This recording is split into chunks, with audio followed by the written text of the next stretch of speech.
things, man. You can't just discredit us every time. We've competed with those guys. You know, like, YouTube trending to come and videos of Uganda. Right now, Ugandans are dominating our own industry. Events says in Mwanga, Ninja, what do you have to make a lawyer winning magic of Family, what do you have Juliana?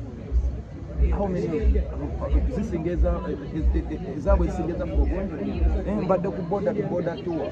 What if was a very noble and when a people even out of respect for me and my brand, because I'm in your camera and you're asking me about it to cause it in my life. You go and juggle on them. You told that what about respecting that you go to and you news of everyone. Where all of that to cause it in Mala or we kuba goli directly in the industry. Chibuzo cho chibadde chichoto labanga gwe kubanga industry no.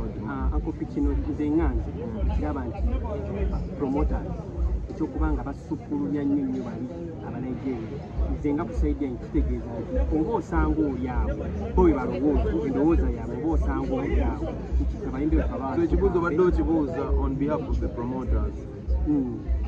So call it Chimala Seria about now we move is Kati Cheti, Jaku, okay, do Kevin over to Chimala over the Uncle Pink, over the program at Nigeria in case of anything, but the state, so back music. Yes, is that true? Why it is true, I said it and I'm here to prove it. Yes.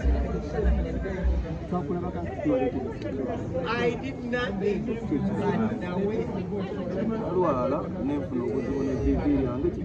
There is no pressure. My music is still trending, the people love it and they can't wait. My fans, they told me unfortunately for health reasons it didn't go properly, but I'm still here, I'm alive, it will happen inshallah. Yes. No. But then myaka bw'obukyanga bwatandika mbadde shows ezisinga nzeetegekedde okuleka ne bapromota bakyali bange abamu betukolaganye nabo, but I've gone through the whole hustle. Bangi bampa offers zenali sibayinga nendako, so sina sente za muntu yonna gwe nalina kwata okulekeza boda to boda tuwera ekyagendera ddala mu maaso. Okupitogere kuba waliwo omupresenta omu yakozeyo omusajjo Juliana kyokubanga okupushinga concerts zaabwe tewali muyimbi apostinga kigulu kye ate ye nga bamupostinga bafero artists bako kino kitegeeza nti kino wakitegeddeko gwe nga I think love is love. Nongo, good music finds its way. Juliana is a great musician.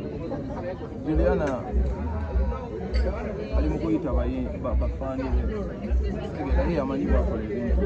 I think she should be given a chance to do her stuff. Ate Juliana yengo omuntu mwagala nnyo ate simulabangako nga yali avuddeyo n'agamba nti oba Pallaso mpostingako oba mukwano gwange by the way naye nange ne bamupostinga nyamupostinga nga mpulira njagala omupostinga kubanga either for the music buli omu alina ensonga ze naye bwebanga ensonga ya muganda wange DJ Nimrod ey'okupostinga ya support nayo simbi naye I think that's something kyotasobola kupostinga ku muntu, so I think that is a natural thing omuntu asupportinga kyakola ki. Olaba ssaawa eno tuli mu ggwanga mulimu abasamize mulimu abalokole ne bulimu ki naye buli omu alina space ye, so I think Juliana kuvadde engeri gy'atakolamu ebintu yeeyo teyeewunyisa nnyo. Kati nga nze sobola kumugamba nti muyimbi munnange tampostinga nze nange sigenda mpostinga nze mbadde faani wa Juliana okuba nga ndi mwana muto, even mulabiramu angles nyingi bintu bingi kwenyeza okubapostinga ayimba muyimbi wakati. She's a beautiful woman. She's inspired so many. She's built her industry. Tumuyigiddeko bingi man. Entalo zayisemu n'alwana n'asigala ne brand eyo, so nze nga nze ku mutima gwange yakuposta ne bwaba tampostinze simply because nze nali faani we nga tannafuuka wange kuba simanyi oba nafaani wange, so as a fan I would post her, but opinion ya DJ Nimrod eri valid bwaba bwawulira, it's his personal opinion and it's valid. N'abamwagala abamugoberera aba nti nze okuba nti sinyiza obutagigoberera olw'ensonga zange tezijjawo. Some people came out and bagamba ngo okuba yavayo nategeka olunaku lulimu ne ba B2C ekyali fair okubanga bategesa okukibula olunaku lulimu ng'ate bali be baso. I think it's two different locations. I think it's two different locations. I think it's two different artists. I think it's two different crowds. Different music. Wachise amaduka ngatunda spare galina industry ya tujijemu ebekule isegera abisobola yalingira. So I think byalimu industry nkaddenga tebina media zimala kulanga bivulunga tebina TV okulekolinga akikoze nga kya muntu n'agamba abano baganda bange ate nyinza n'okuba nalya kadde maybe bayimbirako koro olunaku kamundeyo nawe kibanga si ekyo nga kiri strictly business and for the love of music mene ngoma eyimbe olyadde wali nange nzire wano twepime twemale gogga, you know, like that's competition bwetabawo bifuse monopoly terina growth. So right now I don't think we should be pushing for no more monopoly. Also, you know, I'm going to say omuntu omuyimbi omu ayinza okugamba nti yandiyagadde okuyimba ewa ssente wa Julian omu nayagala okuyimba ewa BTC n'obudde ne butamumekingisa kukimekinga aba confused.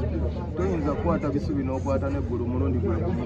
You can't be in two places at the same time. Asalewo kyekizibu kye confusion ebayiye. You genda osupporting go supporting, you know, like gowulira omutima guliwa.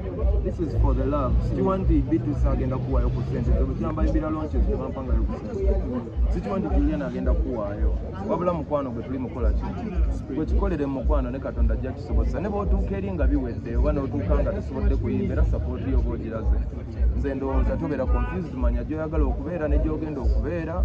Ate abayimbi be Uganda bangi kati bonna bateeka ewa B2C oba n'obateeka ku Africano gy'amalizira bonna tebayimbye. So Uganda is enough for all of us.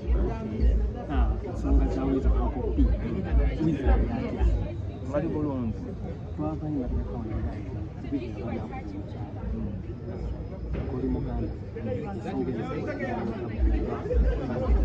nze ndi muntu atakirizaganya na domestic violence, sikirizaganya na muntu yenna akuba mukazi. Abakazi banakazadde, I respect them a lot.